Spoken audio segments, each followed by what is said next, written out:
Assalamualaikum warahmatullahi wabarakatuh. Selamat berjumpa kembali. Kembali kita bersama-sama akan membuat resume fundamental saham dari laporan keuangan triwulan 2 2024. Kali ini kita akan membahas SIDO dan Elite ya. Kita akan melihat dari segi value, dividen, free cash flow, ketahanan dan kepengendalian ya. Nanti kita akan cek semuanya, kita akan dapatkan sebuah simpulan awal ya. Analisa ini adalah bahan pertimbangan tambahan, bukan perintah untuk aksi beli atau jual, karena investor itu punya pemikiran masing-masing, sehingga ini adalah bahan edukasi ya. Baik, kita akan lihat dulu dari segi dari SIDO baru Elite ya. Tapi sebelumnya saya ingin menyampaikan bahwa hari ini ya ada terjadi sedikit bisa saja kita sebut market crash ya. IHSG itu turun sekitar hampir 4% ya. Hari ini tanggal 5 Agustus ya. IHSG itu turun sangat termasuk sangat besar ya, sehingga banyak saham-saham yang turun besar ya. Termasuk saham yang akan kita bahas hari ini yaitu SIDO ya. Bila pembahasan ini terasa bermanfaat, jangan lupa untuk klik like, subscribe dan share ya. Baik, kita lihat yang pertama dulu. Hari ini saham SIDO ini terkena imbas juga ya dari turunnya saham ini. Jadi SIDO ini turun sekitar 5% kalau tidak salah hari ini ya.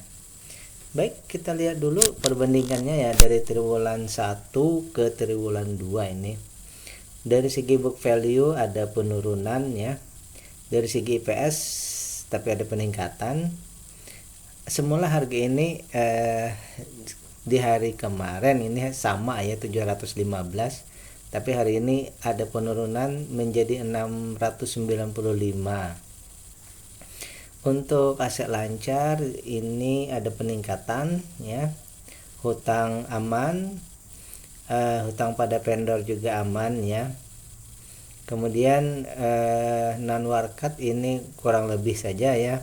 Tapi nanti untuk kepengendalian nanti kita akan bahas lebih jauh ya, karena ada sedikit perubahan. Baik, yang pertama dulu ya dari segi secara umum berarti perusahaan ini ya hanya dari segi book value saja yang berkurang, yang lainnya ini ada peningkatan, kecuali juga untuk kepemilikan nanti ada sedikit permasalahan besar di sini ya. Yang pertama dulu ya, bahwa di triwulan 1 ini keuntungannya 27%. Di triwulan 2 itu keuntungannya naik jadi 32% ya.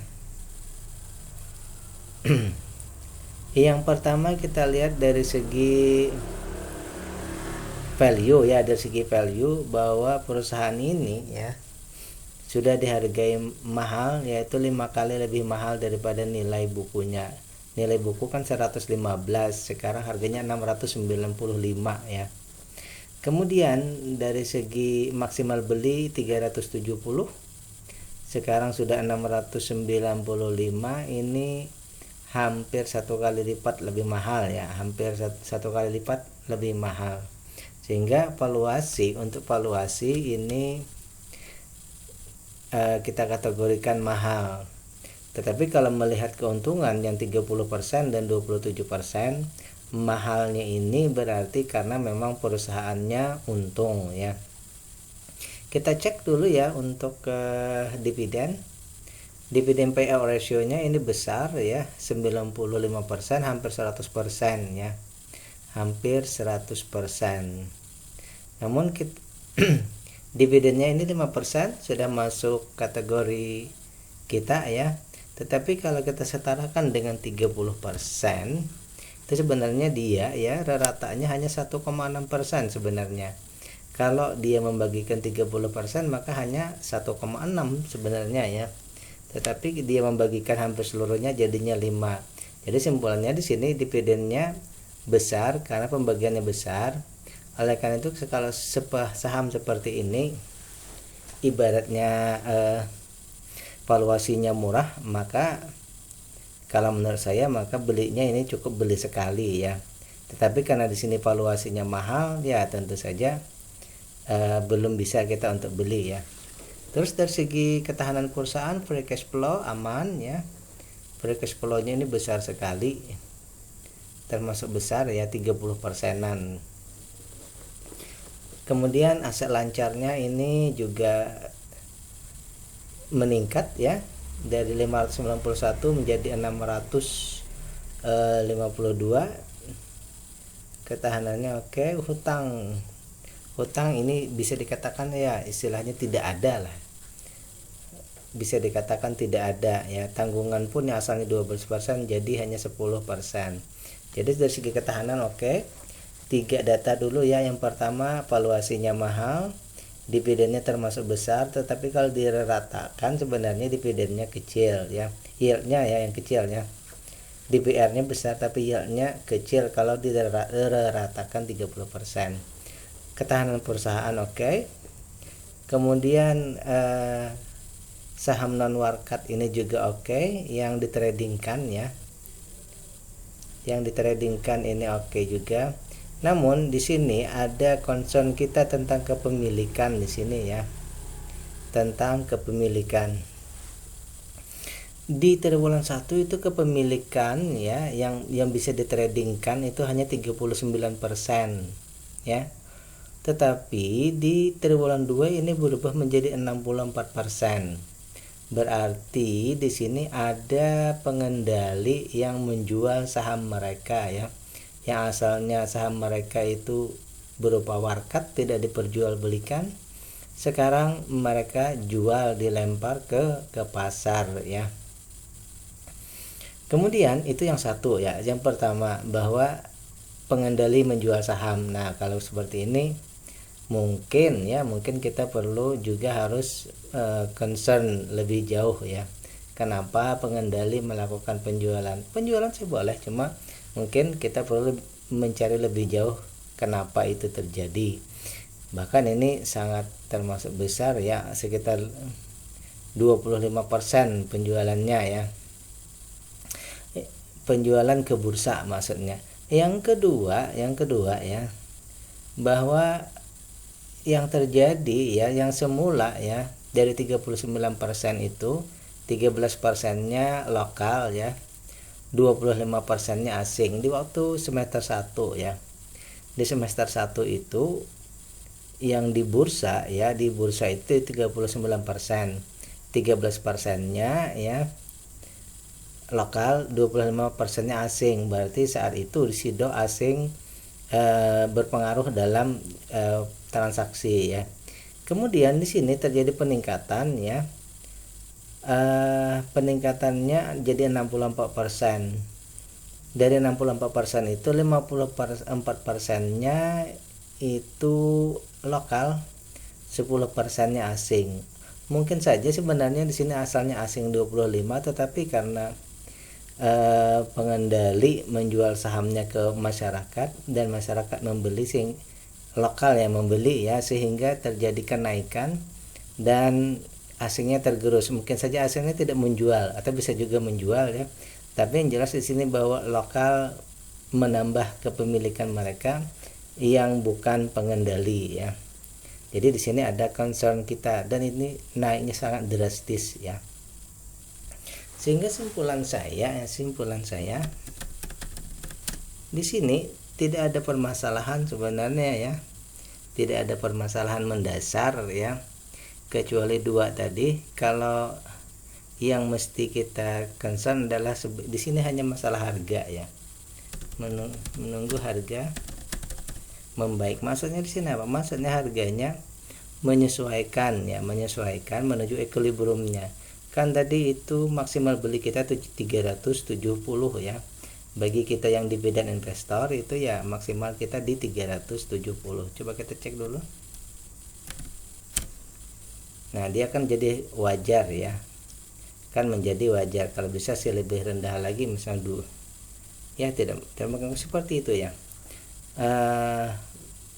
Bisa saja dia turunnya lebih jauh lagi ya nanti ya, karena ini terjadi market crash ya, mungkin besok masih turun lagi. Jadi yang kita dapati di sini bahwa yang pertama tadi yang menunggu harga membaik ya. Yang lainnya di sini harus kita concern adalah perhatikan saham yang ada di bursa efek ya. Perhatikan di KSEI, maksudnya saham yang ada di bursa efek ya. Karena itu tadi ada terjadi perubahan ya. Perubahan kepemilikan berarti dilego ke bursa di sini ya, ke pengendalian dilego ke bursa. Baik, itu dulu yang bisa kita bahas untuk SIDO ya. SIDO muncul ya, perusahaan yang bergerak di bidang jamu dan minuman-minuman ataupun bidang-bidang farmasi lainnya. Baik, kita akan lanjut lagi yang kedua, Elit ya. Ini namanya Elit Data Sinergi Tama Jaya ya. Ini bidangnya teknologi informasi, khususnya pusat data ya, data center, kemudian virtual cloud ya. Ini berarti perusahaannya perusahaan di bidang IT ya. Biasanya ini padat modal. Baik, kita cek dulu. Saya baru punya datanya di triwulan 2 ya. IPS-nya 12, book value-nya 61. Berarti untung bersihnya hampir 20% ya, 19%. Harga sekarang ini 105 ya. Berarti harga sekarang ini 71% lebih mahal daripada harga harga perusahaannya ya. Harga perusahaannya 61, harga sekarang 105. Jadi ini sudah lebih, cuma masih dalam kategori wajar ya. Sudah lebih, cuma kategorinya wajar. Maksimal beli kita di 120, harga sekarang 105. Kita punya kita punya diskon 13%. Tapi kalau 13% ini menurut saya masih dalam batas valuasi wajar ya. Kecuali lebih daripada 20% baru ini valuasinya murah ya. Jadi sini valuasi perusahaan ini wajar. Jadi investor menghargainya ya sesuai dengan sekitaran harga yang ada ya. Kemudian kita lanjut lagi bahwa DPR-nya ini 62%, berarti sudah peduli dengan investor ya. Dan di triwulan 3 ini ya, DPR-nya juga 7,15%, ini termasuk besar juga ya. Besar dalam artian 7,5%. Tapi kalau kita setarakan dengan 30%, dia hanya 3,61 ya. Secara rata sebenarnya kecil, tetapi secara pembagian dividen ini termasuk besar ya. Jadi sekali lagi, dengan dividen seperti ini kalau menurut saya pembeliannya cuma cukup sekali saja ya, ibaratnya tidak untuk DCA ya, kalau menurut saya pribadi ya. Jadi kesimpulannya di sini bahwa valuasinya wajar, dividennya besar ya. Kemudian dari segi free cash flow ini sangat bagus ya. Ini sekarang ketahanannya sangat bagus, 35%. Berarti banyak sekali dana yang siap untuk memutar roda bisnis berikutnya. Aset lancarnya oke, 142, hutangnya kecil, hutang berbunganya kecil. Tapi tanggungan-tanggungan kepada vendor-vendor ya, hutang tak berbunganya ini termasuk besar, hampir 150%. Berarti ada leverage ya. Ini hutang-hutang kepada vendor ini agak besar, ada leverage ya.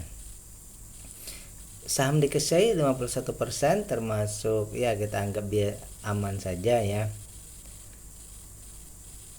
Dan yang ditradingkan pun hanya 29%, berarti termasuk aman saja ya. Jadi simpulan kita untuk kepengandalian di sini aman ya. Kepengandalian sahamnya aman. Jadi simpulan kita untuk perusahaan ini adalah pada dasarnya perusahaan ini untung besar ya, dan dihargai tidak terlalu mahal ya, dihargai wajar saja ya. Dan dividennya juga besar, ketahanan perusahaan hanya ketahanan perusahaan saja ya. Sehingga kalau menurut saya ya, menurut saya pribadi ya, ini tipis-tipis ya, tipis-tipis, tapi saya pribadi ya menganggap bahwa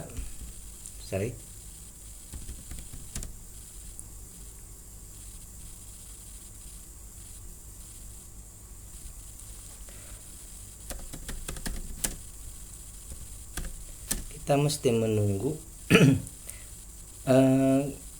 tanggungannya kepada vendor-vendor ini ya membaik itu ya. Itu concern kita bahwa perusahaan ini leverage-nya itu hampir setengah ya, ekuitasnya hampir, hutangnya hampir 1,5 kali daripada modal ya. Baik, jadi simpulan saya bahwa perusahaan ini sebenarnya baik ya, bagus, keuntungannya besar, hanya bahwa karena sekali lagi perusahaan ini adalah perusahaan teknologi, maka biasanya di situ padat modal dan ada hutang tadi. Tapi permasalahannya adalah perusahaan teknologi ini hutangnya itu kan kebanyakan berupa dolar ya, dan di sini ada nanti termasuk rugi kurs ya. Jadi kesimpulan saya bahwa di sini perusahaan ini kita harus menunggu hutang tak berbunganya membaik ya. Baik, demikian pembahasan kita untuk dua perusahaan yaitu Sido dan Elite ya. Demikian, bila taufiq wal hidayah. Assalamualaikum warahmatullahi wabarakatuh.